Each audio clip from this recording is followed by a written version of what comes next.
Democrats set to push through their massive COVID relief deal, even if it means doing it without a single Republican vote. Let's bring in Republican Congressman Byron Donalds of Florida.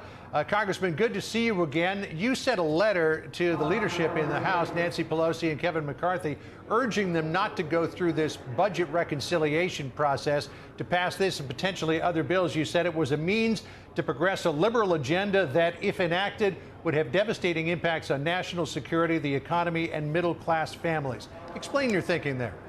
Well, it's a number of things. First of all, there's $1 trillion that was appropriated last year during the 116th Congress that is yet to be spent on anything that was appropriated for dealing with COVID-19. So if we're going to do anything up here in Capitol Hill, is making sure that $1 trillion is actually spent to buy more vaccines and to help small businesses and to reopen our schools. That money hasn't been spent. Number two, by them going down this $2 trillion package, what we're going to see are larger deficits, more debt for the nation, which does bring national security interests into play. We have to get serious here on Capitol Hill and not just go down these political wish lists like the Democrat leadership is doing right now. Senate Minority Leader Mitch McConnell said that the new president talks a lot about unity, but his White House staff and congressional leadership are working with a different playbook. What do you think of the playbook? I think McConnell's absolutely correct. We've not had any discussion with the majority in either chamber, really, about what's going on, whether it's COVID relief or anything else. The only thing that the president has actually done since his unity speech when he got inaugurated 2 weeks ago is sign executive order after executive order, and he's not consulting Congress on just about anything. You wrote another letter, this one to the DHS Secretary Alejandro Mayorkas, asking him to halt efforts to prioritize vaccinating illegal migrants over the American people.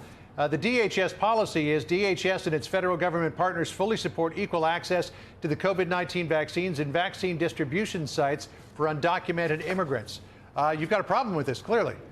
Oh, I do. Because look, just last week, the administration was caught red-handed when they tried to vaccinate inmates down at Guantanamo Bay. Now what's being clear is they're trying to vaccinate people coming into the country illegally.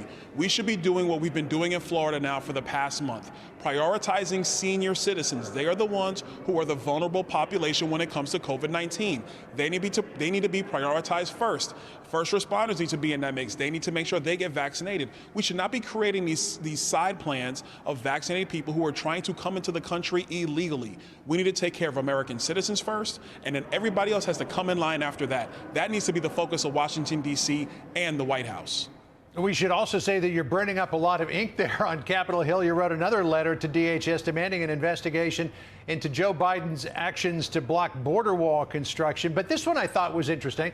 This was a letter that you sent to the Smithsonian African American History Museum. You, Senator Tim Scott, Congressman Burgess Owens, and others sent a letter to the Smithsonian asking for a fairer and more complete presentation of Justice Clarence Thomas's place in that museum. Tell us about that. Listen, John, first thing I'm going to tell you is I didn't come up here to Capitol Hill to just sit on my hands. I'm going to be active and I'm getting to work. But number two, let me tell you right now, the way that Clarence Thomas is depicted, or frankly not depicted enough in the Smithsonian Museum, frankly, in my opinion, is just outrageous and not accurate. He has just as much to do with black history here in America as every other person in black America that has led for the progress of all black Americans here in the United States. And I think it's important that he is replicated and dignified in that museum, just like President Obama is and everybody else. Well, I'm sure that you will hear back from the Smithsonian. Please get back to us when you do. Appreciate it. Have Harrison reach out to me. I definitely will. Thank you, John.